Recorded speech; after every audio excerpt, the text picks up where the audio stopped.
আবু জাহরা গোত্রের লোক বলে তুমি মুহাম্মাদের কল্লা কাটতে যাও? আরে তোমার বোন ফাতেমা বিনতে খাত্তাব আর তোমার বোনের জামাই সাঈদ, এরা তো দুজন কালিমা পড়ে মুসলমান হয়ে গেছে। আরে মুহাম্মাদের কল্লা পরে কেটো, আগে ঘর সামলাও। যে ওমর, আগে ঘর সামলাও, পরে তুমি মুহাম্মাদের কল্লা কাটতে যাও। ওমরে ফারুক রেগে গেলেন, রাস্তা ঘুরিয়ে বাড়ির দিকে চলতে আরম্ভ করলেন। রাগে তিনি গড়গড় করছেন। ওমরে ফারুকের বোন ফাতেমা বিনতে খাত্তাব, বোনের জামাই সাঈদ, তাদের দুইজনকে খাব্বাব রাদিয়াল্লাহু তাআলা আনহু সূরা তাহা ঘরের ভিতরে তেলাওয়াত করে শোনাচ্ছিল। পড়েন সুবহানাল্লাহ। সূরা তাহা দিয়ে আল্লাহ একটু পরে ধাক্কা মারবে আরেকটা। ওমরে ফারুক যখন আসলেন, ওমরে ফারুকের আওয়াজ শুনে খাব্বাব রাদিয়াল্লাহু তাআলা আনহু লুকিয়ে গেলেন। ওমরে ফারুক দরজার মধ্যে কড়া নাড়লেন। বোন বলে, কে তুমি? সাইয়েদনা ওমর বললেন, আমি ওমর। খুলে দেওয়া হলো। ঘরের ভেতরে ঢুকেই কথা নাই বার্তা নাই, নিজের আপন বোনকে মারতে শুরু করলো ওমর। বোন জামাইকে আঘাত করতে শুরু করলো। মারতে মারতে নিজের কলিজার টুকরা বোনকে, বোনের জামাইকে সাইয়েদনা ওমরে ফারুক পিটাতে পিটাতে রক্তাক্ত করে ফেললেন।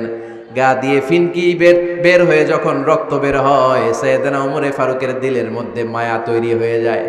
সাইয়েদনা ওমরে ফারুক বললেন, আমার কলিজার টুকরা বোন আর বোন জামাই, তোরা কেন মুহাম্মাদের কথায় পাগল হলি? বুঝলাম না কেন মক্কার লোকগুলো পাগল পাড়া হয়ে সব মুহাম্মাদের দলে চলে যায়। কি এমন কথা মুহাম্মদ তোদের শোনায়, কি এমন বাণী তোদের শোনায় যে বাণী শুনে সব তোরা মুহাম্মাদের দলে চলে গেলি? কি আছে মুহাম্মাদের কাছে? কি কি জাদুটা? কি কি জাদু পেলি সেখানে? আমার একটু দেখা। বোন ফাতেমা বলে, না ভাই, ইন্নাকা রিজিস, তুমি নাপাক। লা ইয়ামাসসুহু ইল্লাল মুতাহহারুন, পাক পবিত্র না হয়ে আল্লাহর এই কালামে স্পর্শ করা যায় নাকি? আওয়াজ করে বলেন, স্পর্শ করা যায়? ভাই তুমি গোসল করে আসো, তাহলে তোমার হাতে তুলে দিব, তুমি পড়লেই বুঝতে পারবা কি আছে আল্লাহর এই কোরআনে। সুবহানাল্লাহ পড়েন। সাইয়েদনা ওমর ফারুক গোসল করে আসলেন। বোন এবার সূরা তাহা চামড়ার মধ্যে সূরাতু তাহার কিছু অংশ লিখে খাব্বাব রাদিয়াল্লাহু তাআলা আনহু লুকিয়েছিলেন। ওনার হাত থেকে সূরা তাহার অংশটা নিয়ে সাইয়েদনা ওমরে ফারুকের বোন ওমরে ফারুকের হাতে দিয়ে বলল, ভাই তুমি আসার আগে এই অংশটা সবাই মিলে তেলাওয়াত করছিলাম। ওমরে ফারুকের হৃদয়টা তখন একেবারে নরম, কারণ আগে ধাক্কা খাইছে কয়টা? জোরে বলতে হবে। প্রথম ধাক্কাটা কিসের? হ্যাঁ, দোয়া। দ্বিতীয়টা হাক্কা, সূরার নাম হাক্কা দিয়ে দিয়েছেন আল্লাহ ধাক্কা। এবার দিবে সূরা তাহার ধাক্কা। ওমরে ফারুক হাতে নিলেন। খুব ভালো আরবি জানতেন, চমৎকার আরবির অর্থ বুঝতেন, কারণ আরবি ভাষাভাষী মানুষ। হাতে নিয়ে নজর দেওয়ার পরে ওনার চোখ দিয়ে দাঁড় দাঁড় করে পানি বের হয়ে গেল। ওমরে ফারুক আয়াতগুলোর দিকে তাকিয়ে পড়তে আরম্ভ করলেন। তাহা মা আনজালনা আলাইকাল কুরআনা লিতাশকা ইল্লা তাযকিরাতাল লিমান ইয়াখশা তানজিলাম মিম্মান খালাকাল আরদা ওয়াস সামাওয়াতিল উলা। পড়েন সুবহানাল্লাহ। উনি পড়তে আরম্ভ করলেন, তাহা মা আনজালনা আলাইকাল কুরআনা লিতাশকা, এই কোরআনকে হতভাগা জাতি হিসেবে থাকার জন্য তোমাদের উপর নাজিল করি নাই। তানজিলাম মিম্মান খালাকাল আরদা ওয়াস সামাওয়াতিল উলা, এটা ওই রবের পক্ষ থেকে, ওই সত্তার পক্ষ থেকে নাজিল হয়েছে যেই রব জমিন তৈরি করেছেন, যেই রব বিশাল সুবিশাল আকাশও তৈরি করেছেন। সুবহানাল্লাহ পড়েন। সূরা তাহার এই চমৎকার অসাধারণ শব্দ গাঁথনি দিয়ে এই আয়াতগুলো যখন পড়তে আরম্ভ করলেন, ওমরে ফারুক আর নিজের উপর ব্যালেন্স রাখতে পারলেন না, আর ধরে রাখতে পারলেন না। এবার ডাইরেক্ট অ্যাকশন। এবার কি? এবার কি? 3 নাম্বার ধাক্কা খেয়ে, সূরা তাহার ধাক্কা খেয়ে আর সামলাতে পারলেন না, পাগলের মতো হয়ে গেলেন। বলতে আরম্ভ করলেন, আইনা মুহাম্মদ, মুহাম্মদ কোথায়? সাইয়েদনা খাব্বাব বললেন, বিশ্বনবী সাফা পাহাড়ের পাদদেশে দারুল আরকাম ইবনে আবিল আরকামের ঘরে বসে বসে লুকিয়ে লুকিয়ে কোরআনের দাওয়াত দিচ্ছে। ওমর, তুমি যদি মুহাম্মদ সাল্লাল্লাহু আলাইহি ওয়াসাল্লামের দেখা পেতে চাও, তাড়াতাড়ি দারুল আরকামের ঘরের দিকে ছুটে যাও। ওমরে ফারুক তলোয়ার নিয়ে ছুটলেন, পাগলের মতো ছুটলেন, আর ধৈর্য ধারণ করতে পারেন না। বিশ্বনবীর নূরানি চেহারাটা একবার দেখার জন্য পাগলের মতো ছুটতে আরম্ভ করলেন। ওমরে ফারুককে দারুল আরকামের কাছে আসতে দেখে বিশ্বনবীর চাচা হামজা ইবনে আব্দুল মুত্তালিব এসে বলে, নবী তাড়াতাড়ি দারুল আরকামের ঘর থেকে আপনি পালিয়ে অন্য কোথাও চলে যান। ওই যে ওমর ইবনে খাত্তাব নাঙ্গা তলোয়ার নিয়ে আপনার উপর আক্রমণ করার জন্য ছুটে আসছে গো নবী। বিশ্বনবী বললেন, ও আমার সাহাবারা, ও আমার চাচা হামজা, সবাই আপনারা সরে যান, ওমরে আসতে দেন, ওমরে বাধা দিয়েন না। কারণ কিছুদিন আগে তাহাজ্জুদের নামাজ পড়ে আমি আল্লাহর কাছে একটা বিশেষ দোয়া করেছি, আমার মন বলছে ওই দোয়াটা আল্লাহ কবুল করতে শুরু করেছে। ওমরে ফারুক চলে আসলেন, এসে কোনো কথা নাই, চিৎকার দিয়ে বললেন, আশহাদু আল্লা ইলাহা ইল্লাল্লাহ ওয়া আশহাদু আন্না মুহাম্মাদান আবদুহু ওয়া রাসূলুহু। আমি সাক্ষ্য দিলাম আল্লাহ এক, অদ্বিতীয়, আল্লাহ ছাড়া কোনো ইলাহা নাই, নিশ্চয় আপনি মুহাম্মদ আল্লাহর বান্দা এবং রাসূল। সুবহানাল্লাহ পড়েন। এই কালমা শাহাদাতের ভেতরে আল্লাহর কথা, আমার নবীর কথা ঢুকিয়ে দিয়েছে কে? ঝিনুকের ভেতর লুকিয়ে থাকে যেমন মতি, ঝিনুকের ভেতর লুকিয়ে থাকে যেমন মতি, কালমা শাহাদাতে আছে আল্লাহর জ্যোতি, কালমা শাহাদাতে আছে আল্লাহর জ্যোতি। পড়েন, ঝিনুকের ভেতর লুকিয়ে থাকে যেমন মতি, ঝিনুকের ভেতর লুকিয়ে থাকে যেমন মতি, কালমা শাহাদাতে আছে আল্লাহর জ্যোতি, কালমা শাহাদাতে আছে আল্লাহর জ্যোতি। পড়েন আল্লাহু আকবার। ওই শাহাদাতের জ্যোতি সাইয়েদনা ওমর ফারুকের হৃদয়টারে উজ্জ্বল করে দিল।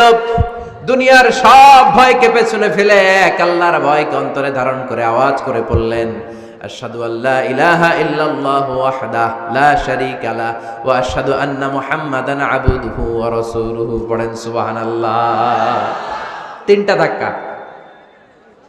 কয়টা? সবাই বলতে হবে কয়টা?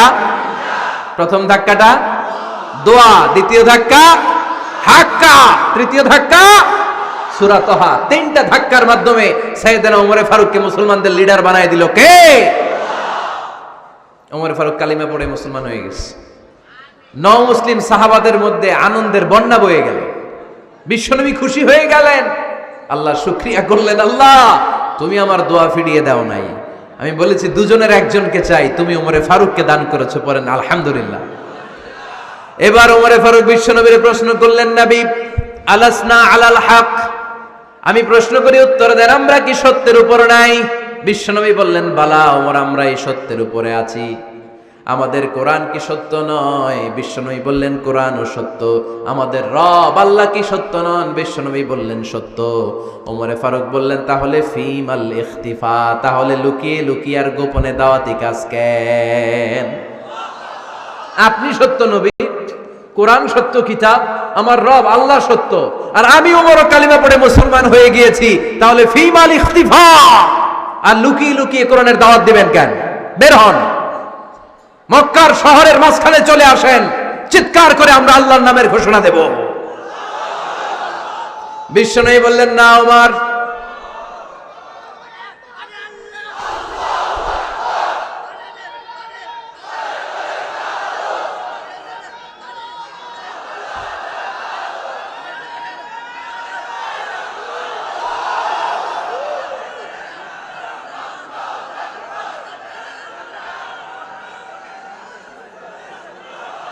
বিশ্বনবী ডেকে বললেন, না ওমর, এটা মাক্কি জীবন, ওমর এটা মাক্কি জীবন, এখানে দাওয়াতি কাজ করব লুকিয়ে লুকিয়ে আস্তে আস্তে। আল্লাহ যখন আমাদেরকে বিজয়ী করে দিবেন তখন আমরা প্রকাশ্যে দাওয়াত দিলে কোনো সমস্যা নাই। সাইয়েদনা ওমর ফারুক বলেন, না ও নবী, আমার উপর ছেড়ে দেন, আমি দেখব, আপনি আমারে শুধু মক্কার জমিনে একটা মিছিল দেওয়ার অনুমতি দেন। কিসের অনুমতি? আল্লাহর নামের তাকবীর দেওয়ার অনুমতি দেন। বিশ্বনবী বললেন, ঠিক আছে, সাবধানে তাকবীর দিও। ওমরে ফারুক তাকবীর দেওয়ার জন্য লোক খুঁজতে আরম্ভ করলেন। নও মুসলিম 11 জন সাহাবাকে খুঁজে পেলেন। কয়জন? ওমরে ফারুক বললেন 11 জনই চলবে। 11 জনকে 2 লাইন করলেন। কয় লাইন? পিছনে 6 জন, সামনে 5 জন। পিছনের লাইনের নেতা বানিয়ে দিলেন বিশ্বনবীর চাচা হামজা ইবনে আব্দুল মুত্তালিবকে। প্রথম লাইনের 5 জনের নেতৃত্ব দিতে আরম্ভ করলেন সাইয়েদনা ওমর ফারুক নিজেই। 2 লাইন তাকবীর দিতে জানলে বেশি মানুষ লাগে না, 10 জন দিয়ে গোটা বিশ্বটারে কাঁপিয়ে দেয়া যায়। 11 জন 6 আর 5 ওমর ফারুক সামনে দাঁড়ালেন। ওমর ফারুক সামনে দাঁড়িয়ে এবার আল্লাহর নামের স্লোগান দিবেন।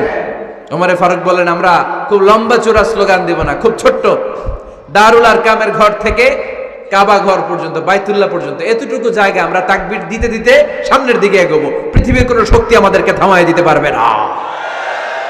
ওমর ফারুক তখন 1 বাক্যের একটা ভাষণ দিলেন। কয় বাক্যের?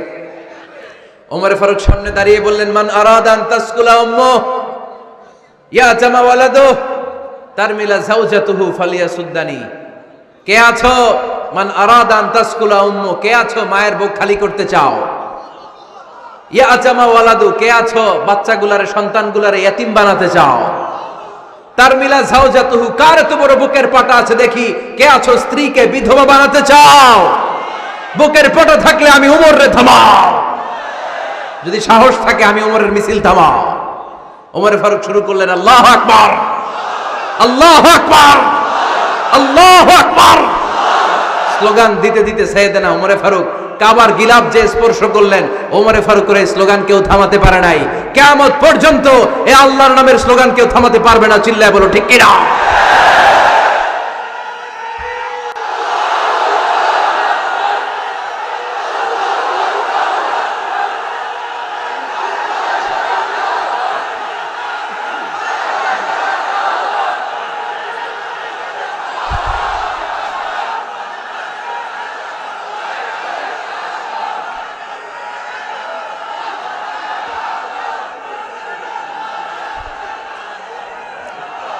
ওমর ফারুকের স্লোগান সেদিন মক্কায় কেউ থামাইতে পারছিল? আওয়াজ করে বলতে পারছিল? এখনো আল্লাহর নামের স্লোগান কেউ থামাই দিতে পারবে? কিয়ামত পর্যন্ত আমার রবের স্লোগান কেউ থামাতে পারবে? পারবে না। ওমর ফারুক স্লোগান দিলেন। আবু জাহেল, উতবা, শাইবা, ওয়ালিদ ইবনে মুগীরা আল্লাহু আকবার ধ্বনি শুনে বাইরে আসছে। কিরে এত বড় স্লোগান, আমাদের কাছ থেকে পারমিশন নেয় নাই, অনুমতি নেয় নাই। অনুমতি নেওয়া ছাড়াই স্লোগান শুরু। বের হয়ে দেখে মিছিলের সামনে ওমর। ওমর ফারুককে দেখে আবু জাহেল দিছে 1 দৌড়, উতবা দিছে আরেক দৌড়, সাইবা দিছে বহু দৌড়। সুবহানাল্লাহ পড়বেন না? এজন্য ওমর বেশি লাগে না, ওমর লাগে 1 জন। চিল্লায় বলতে হবে, ওমর ফারুক লাগে কয়জন? 1 জন। ওমরই গোটা বিশ্বের চেহারা পাল্টে দিতে সক্ষম। চিল্লায় বলেন ঠিক কিনা? গোটা বিশ্বে মুসলমানদের আছে করুণ অবস্থা। আমাদের কোনো সেন্ট্রাল লিডারশিপ নাই। আমাদের মুসলিম দেশগুলোরে এক করে রাখবে, ভাইয়ের মতো রাখবে, আমাদের স্বার্থ নিয়ে কথা বলবে, এরকম নেতা আমাদের নাই। ঠিক কিনা? আমরা সেই ওমর ফারুকের অপেক্ষায়, আমরা সেই ইমাম আল মাহাদির অপেক্ষায়, যার একটা হুঙ্কারে আর আহ্বানে গোটা বিশ্বের সব মুসলমান এক প্ল্যাটফর্মে চলে আসবে। ওইরকম নেতা 1 জন লাগবে। কয়জন? গোটা মুসলিম উম্মাহকে একত্রিত করার জন্য 1 জন ওমরই যথেষ্ট। ঠিক কিনা?